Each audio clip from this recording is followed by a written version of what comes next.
नमस्कार दर्शकों, स्वागत है आपका हमारे चैनल एस्ट्रो सारथी में, जहां हम ग्रहों की चाल, भाग्य के संकेत और समय के रहस्य को सीधा ज्योतिष की दृष्टि से समझने की कोशिश करते हैं, वो भी बिल्कुल सरल और साधारण सी भाषा में। मैं आचार्य शिवी आप सभी का हार्दिक अभिनंदन करती हूँ। दर्शकों, आज के इस वीडियो में हम बात करने जा रहे हैं कर्क राशि के जातकों का अप्रैल माह का मासिक राशिफल के बारे में। जी हाँ, कर्क राशि के जातकों का अप्रैल का महीना कैसा निकलेगा, आज के इस वीडियो में हम आपको ये बताएंगे। लेकिन उससे पहले अगर आपने हमारे चैनल एस्ट्रो सारथी को सब्सक्राइब नहीं किया है तो तुरंत सब्सक्राइब कीजिए, ताकि ज्योतिष से जुड़ी हुई सारी महत्वपूर्ण जानकारियां आप तक सही समय पर पहुंच सके। तो चलिए शुरू करते हैं कर्क राशि के लिए अप्रैल माह का मासिक राशिफल। और यहाँ पर सबसे पहले बात कर लेते हैं हम ग्रहों की स्थिति की। देखिए, आपकी राशि के स्वामी होते हैं चंद्रदेव, और चंद्रदेव यहाँ पर हर 2.25 दिन में अपनी स्थिति बदलते रहते हैं। मंगल ग्रह की बात करी जाए तो मंगल ग्रह यहाँ पर जो कि आपके दशम भाव और आपके पंचम भाव के स्वामी होते हैं, ये 2 अप्रैल को मीन राशि में गोचर करेंगे। ये मंगल ग्रह जो अब तक अस्त चल रहे थे, अब ये उदित हो चुके हैं। 26 मार्च को उदित हो गए हैं और अब ये मीन राशि में गोचर करेंगे, यानी कि आपके भाग्य भाव में। अब अगर बुध ग्रह की बात करी जाए, क्योंकि बुध ग्रह आपके 12वें भाव और आपके तृतीय भाव के स्वामी होते हैं, ये बुध ग्रह शुरुआत में कुंभ राशि में गोचर करेंगे, पर 11 अप्रैल को गोचर करके ये मीन राशि में आ जाएंगे, जहां पर ये नीच के होते हैं, और 30 अप्रैल को गोचर करके मेष राशि में भी चले जाएंगे। गुरु ग्रह की स्थिति देखी जाए तो गुरु ग्रह जो कि आपके 6ठे भाव और आपके भाग्य भाव के स्वामी होते हैं, ये मार्गीय अवस्था में मिथुन राशि में रहने वाले हैं, आपके 12वें भाव में। अब शुक्र ग्रह को देख लेते हैं तो शुक्र ग्रह जो कि आपके लाभ भाव के स्वामी होते हैं और आपके चतुर्थ भाव के स्वामी होते हैं, ये शुक्र ग्रह 19 तारीख को गोचर करेंगे और वृषभ राशि में आ जाएंगे, जहां पर ये स्वराशि के हो जाएंगे। उससे पहले ये आपके दशम भाव में होंगे। शनि ग्रह जो कि 11 अप्रैल को उदय हो जाएंगे, ये मीन राशि में रहेंगे, आपके भाग्य भाव में। शनि ग्रह आपके सप्तम और आपके अष्टम भाव के स्वामी होते हैं। सूर्य ग्रह जो कि आपके धन के स्वामी होते हैं, ये सूर्य ग्रह शुरुआत में रहने वाले हैं मीन राशि में, यानी कि आपके भाग्य भाव में, और इसके बाद ये मेष राशि में आ जाएंगे, आपके दशम भाव में, जहां पर ये उच्च के होते हैं। मेष राशि में सूर्य उच्च के होते हैं। 14 अप्रैल को ये गोचर करेंगे और उच्च के हो जाएंगे। राहु जो कि कुंभ राशि में गोचर कर रहे हैं आपके अष्टम भाव में, और केतु जो कि सिंह राशि में गोचर करेंगे आपके द्वितीय भाव में। ये तो रही ग्रहों की स्थिति। अब देखते हैं ये स्थितियां क्या लेकर के आ रही हैं अप्रैल के महीने में आपके लिए। देखिए, कर्क राशि के जातकों के लिए ये जो अप्रैल का महीना होगा, ये गहराइयों को स्पर्श करने वाला महीना होगा। इस महीने बाहरी घटनाएं और आंतरिक परिवर्तन ये सब आपके साथ होगा। कर्म का बोध होगा, भाग्य के सूक्ष्म संकेतों को आपको समझना होगा, और ऐसे अवसर भी आपके सामने आएंगे। आपकी राशि का स्वामी जो चंद्रमा होता है, ये आपकी मन, भावनाएं और संवेदनशीलता को जो है, ये आपका मूल स्वभाव है, और इस समय में आपके अंदर छिपी हुई चिंताएं, इच्छाएं और आकांक्षाओं को ये सतह पर लेकर के आने का कार्य करेगा ये माह, ताकि आप उन्हें पहचान करके संतुलित निर्णय ले सकें। अगर ग्रहों की स्थिति के हिसाब से देखें तो केतु जो कि द्वितीय भाव में बैठे हैं, यह धन, परिवार और वाणी से जुड़े हुए विषयों में वैराग्य और असंतोष की भावना ला सकते हैं। यहाँ पर आपको थोड़ा सा ध्यान देना होगा। आपकी सोच कुछ इस तरह की होगी कि केवल संचय नहीं बल्कि अर्थ और उपयोगिता पर भी विश्वास करें आप धन के लिए, इस तरह की स्थिति आएगी। राहु जो कि अष्टम भाव में स्थित है, ये आपके जीवन में अचानक से परिवर्तन लेकर के आएंगे। अष्टम भाव का राहु कष्ट देता है, पर कष्ट कुछ इस तरह से देगा कि कुछ परिवर्तन लेकर के आएगा। वो परिवर्तन अभी शुरुआत में आपके लिए कष्टकारी हो सकते हैं, लेकिन बाद में चल करके आप देखेंगे कि ये परिवर्तन से आपको लाभ ही हुआ होगा। तो अचानक से परिवर्तन लेकर के आ सकता है। कुछ गूढ़ विषयों पर रिसर्च, बीमा, टैक्स और छिपे हुए मामलों को भी ये आपके सक्रिय करेगा, तो इस बात पर आपको इस माह में थोड़ा सा ध्यान देना होगा। नवम भाव में आपके सूर्य, शनि, मंगल की और बुध की भी, यहाँ पर जब बुध आएंगे तो उनकी भी एक चतुर्ग्रह युति जो बनेगी, तो यहाँ पर आप ये देखेंगे कि धर्म, पिता, उच्च विचार, लंबी यात्राओं को प्रभावित करेगी इस माह के। तो मतलब वहां से कुछ न किसी तरह की आपको कुछ प्रॉब्लम्स भी आएंगी, पर आपको जाना भी पड़ेगा, इस तरह की स्थिति आएगी। यात्राएं जाने का मन नहीं करेगा, लेकिन फिर भी आपको यात्रा पर जाना पड़ेगा, ये स्थिति यहाँ पर बनेगी। और उसमें छोटी मोटी समस्याएं भी आपके लिए आ सकती हैं। धर्म कर्म के कार्य में भी आपका जाना हो, इस तरह की स्थिति भी यहाँ पर आपके लिए बनेगी। अब 14 अप्रैल के बाद सूर्य जब दशम भाव में प्रवेश कर जाएंगे तो ये आपके करियर में सौम्यता और सहयोग ये दोनों लेकर के आएंगे। शुक्र भी यहाँ पर दशम भाव में रहेंगे शुरुआत में, और फिर जब ये एकादश भाव में आ जाएंगे, स्व राशि के हो जाएंगे, आपके लाभ भाव में आ जाएंगे ये शुक्र, तो यहाँ पर आपको नेटवर्किंग से लाभ बनता हुआ नजर आएगा।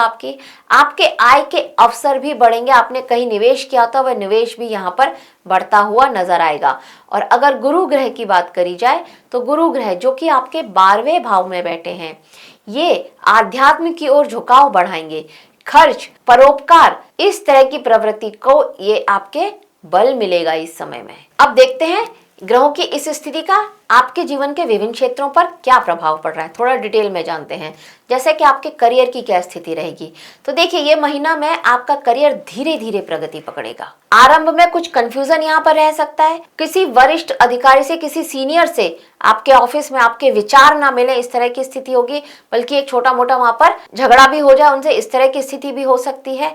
आप अपने दृष्टिकोण पर अड़े रहेंगे, आपका ये नेचर यहाँ पर रहेगा आपके वर्क प्लेस पर। अब नवम भाव में जो कि इतने सारे ग्रह यहाँ पे रहने वाले हैं, चतुर्ग्रह युति यहाँ पर बन रही है, ये बता रही है कि नियम, नीतियों और उच्च अधिकारियों के निर्देशों का पालन करना आपके लिए आवश्यक होगा। तो जो आपका स्वभाव बनने वाला है ना कि मेरे हिसाब से यही सही है, उसको थोड़ा सा आपको देखना पड़ेगा। और आपको जो और लोग कह रहे हैं, स्पेशली कोई वो लोग जो आपसे बड़े हैं, वो कुछ कह रहे हैं, तो उस बात को आपको सुनना हो जरूर चाहिए अपने वर्क प्लेस पर।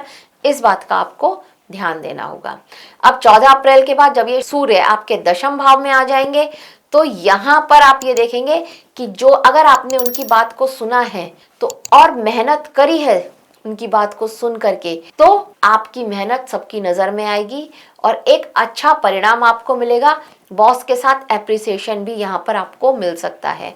आप चाहते थे कि आपको कहीं स्थानांतरण हो, आपका ट्रांसफर हो कहीं, तो उसके भी योग यहाँ पर बनते हुए नजर आ रहे हैं। तो मनचाही जगह आपका ट्रांसफर यहाँ पर हो सकता है। अगर व्यापारियों की बात करी जाए तो इस महीने में सावधानी और रणनीति ये दोनों जरूरी है। सावधान रह करके प्लानिंग कीजिए आप अपने व्यापार को आगे बढ़ाने की, तो आपके लिए ये समय बहुत अच्छा रहेगा, क्योंकि ये समय आपके लिए व्यापार में वृद्धि के संकेत लेकर के आ रहा है। जल्दी लाभ अगर चाहते हैं कि शॉर्टकट से लाभ उठा लूं, वो बिल्कुल मत करिएगा, क्योंकि वहां से किसी ना किसी तरह का नुकसान उठाए आप, इस तरह की स्थिति यहाँ पर बन सकती है। तो ये काम बिल्कुल मत कीजिएगा। इंपोर्ट एक्सपोर्ट का, विदेश से रिलेटेड कोई आपका काम है तो वहां पर आपके लिए कुछ अच्छे अवसर बनते हुए नजर आ रहे हैं, वहां पर वृद्धि होती हुई नजर आ रही है आपके व्यापार में। बस करना सिर्फ यही है कि अगर इस तरह का कोई व्यापार करते हैं तो जो भी आपके पेपर्स हैं उनको आप थोड़ा अच्छे से चेक कर लीजिएगा। कुछ पुराने खर्चे जो हिडन थे अब वो आपके सामने आ सकते हैं और इस वजह से व्यापार में किसी तरह की प्रॉब्लम हो। अभी पुराना ये खर्चा कुछ इस तरह का भी हो सकता है कि आपका कोई इंश्योरेंस था वो आपका एक्सपायर हो गया, या फाइनेंस या कंसल्टेंसी से जुड़ा आपका कोई व्यापार है तो वहां पर कुछ इसी तरह की प्रॉब्लम आपके सामने आ जाए, ये स्थिति यहाँ पर आपके लिए हो सकती है। तो इस माह इन सब बातों के लिए आपको थोड़ा सावधान रहना है, पहले थोड़ा प्लानिंग करनी है और फिर आपको आगे बढ़ना है। और पेपर वर्क जितना भी करें, जो भी करें, सोच समझ करके कीजिएगा। 1 से 2 बार चेक अवश्य ही कर लीजिएगा। अब देखते हैं आपकी धन की क्या स्थिति रहने वाली है। तो देखिए ये महीना धन के हिसाब से यहाँ पर मिश्रित फल लेकर के आने वाला है। मिश्रित कुछ इस तरह से कि यहाँ पर आपके धन भाव में केतु बैठने वाले हैं, तो ये एक प्रकार की, केतु मतलब उदासीनता, तो ये एक प्रकार की उदासीनता लेकर के आएंगे। यहाँ पर परिवार से जुड़े हुए खर्चे आपके बढ़ जाएं अचानक, इस तरह की स्थिति बनेगी। आय के स्रोत भी बना रहे हैं ये केतु, लेकिन फिर भी खर्चा जो है वो कम होने का नाम नहीं ले रहा, ये आप समझेंगे। शुक्र जो कि एकादश भाव में आ जाएंगे, जब स्वराशि के हो जाएंगे, तब आपके पास आय की वृद्धि के कुछ ऐसे अवसर आएंगे जिनका आपको फायदा अवश्य ही उठाना चाहिए। नेटवर्किंग, मित्रों या बड़े भाई बहनों के माध्यम से आपको कुछ धन लाभ हो, इस तरह के योग भी यहाँ पर बनते हुए नजर आ रहे हैं। अब अगर आपके लव लाइफ की बात करी जाए तो ये महीना यहाँ पर भावनात्मक स्पष्टता की मांग कर रहा है। मन में छुपी हुई बातें आपके सामने आ सकती हैं। आप किसी रिश्ते में जो बातें आपने अभी तक छुपा के रखी हुई थी, अब आप अपने लाइफ पार्टनर को वो सारी बातें बताएं, इस तरह की स्थिति यहाँ पर बनती हुई नजर आ रही है। इस समय में आप अपने पार्टनर के साथ में ट्रांसपेरेंसी रखना चाहते हैं, हर बात को लेकर के ईमानदारी रखना चाहते हैं।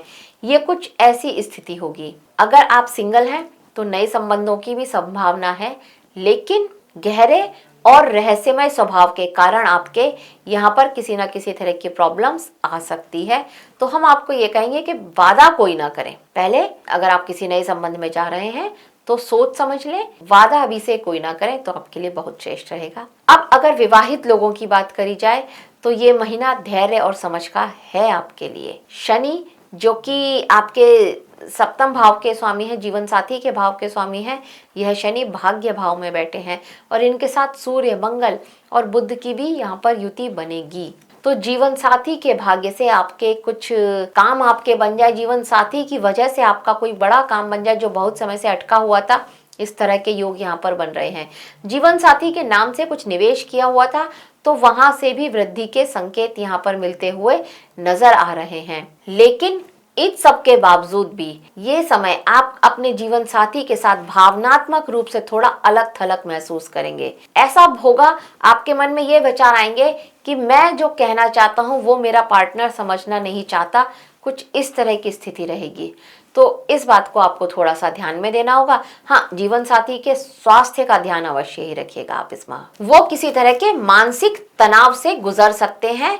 पारिवारिक जो समस्याएं हैं उसको लेकर के कुछ प्रॉब्लम्स आ सकती हैं, तो उन्हें इस समय में आपके सहानुभूति, आपके शांत स्वभाव की जरूरत ज्यादा होगी। ये माइंडसेट में रखिएगा आप। अब अगर आपकी प्रॉपर्टी की बात करी जाए तो देखिए, प्रॉपर्टी भाव के मालिक आपके लिए शुक्र होते हैं। ये शुक्र शुरुआत में मेष राशि में रहने वाले हैं और यहाँ से ये अपने ही भाव को देख रहे हैं। तो अगर आप अपना घर जो कि छोटा था बड़ा खरीदना चाहते थे, उसके योग यहाँ पर बन रहे हैं। घर में लग्जरी, विलासिता अगर आप करना चाहते थे कि उसको ऐड करना चाहते थे, तो उस तरह के योग भी यहाँ पर बन रहे हैं। तो घर से रिलेटेड यहाँ पर कुछ अच्छे योग यहाँ पर बन रहे हैं। और उत्तरार्ध में जब यह शुक्र यहाँ पर आपके लाभ भाव में चले जाएंगे, तब भी आपके लिए कुछ विदेश जाने के और आपके प्रेम में कुछ वृद्धि हो, इस तरह के योग यहाँ पर बनते हुए अवश्य ही नजर आ रहे हैं। तो कहने का मतलब यह है कि प्रॉपर्टी खरीदना चाहते हैं उसके लिए ठीक है, लग्जरी प्रॉपर्टी के लिए ठीक है। छोटी गाड़ी थी, बड़ी गाड़ी खरीदना चाहते हैं उसके लिए भी यहाँ पर आपको इस माह में कुछ अच्छे अवसर मिलेंगे। अगर आपके स्वास्थ्य की बात कर ली जाए तो देखिए, राहु का यहाँ पर अष्टम भाव में होना ये स्वास्थ्य से रिलेटेड समस्याएं लेकर के आ रहा है। लेकिन अच्छी बात यह है कि गुरु जो कि 12वें भाव में बैठे हैं, ये आपके स्वास्थ्य को ठीक कर रहे हैं। ये किसी भी समस्या को बड़ा होने नहीं दे रहे हैं, ये एक अच्छी बात है। केतु की वजह से भी यहाँ पर कुछ अनचाही अचानक से कोई छोटी मोटी चोट चपेट लगने का डर बना हुआ है, लेकिन बृहस्पति की कृपा से वो चोट छोटी मोटी ही हो रही है। लेकिन हाँ, अगर आपकी जन्म पत्री में बृहस्पति पीड़ित है या किसी तरह से ठीक नहीं है, तो यही गुरु यहाँ पर रह करके लिवर से रिलेटेड कोई प्रॉब्लम लेकर के आ रहे हैं। आपका थायराइड बढ़ा सकते हैं, आपके हार्मोनल डिसबैलेंस हो, इस तरह की स्थिति भी यह गुरु यहाँ पर बना रहे हैं। तो इस बात का आपको थोड़ा ध्यान रखना होगा। अब अगर हम उपाय की बात करें तो देखिए, सोमवार के दिन शिव जी के ऊपर शिव मंदिर जाकर के वहां पर शिवलिंग पर जल चढ़ाइए, बहुत श्रेष्ठ रहेगा। अगर आप ओम नमः शिवाय मंत्र का जाप करते हैं 11 बार और तब वहां पर जल चढ़ाते हैं तो बहुत अच्छा रहेगा। गुरुवार के दिन आपको किसी भी जरूरतमंद को चने की दाल का दान करें तो बहुत अच्छा रहेगा। इससे गुरु की एक अच्छी कृपा आपको प्राप्त होगी और ये आपके स्वास्थ्य में भी वृद्धि होगी। इस ऐसे करने से आपके लिए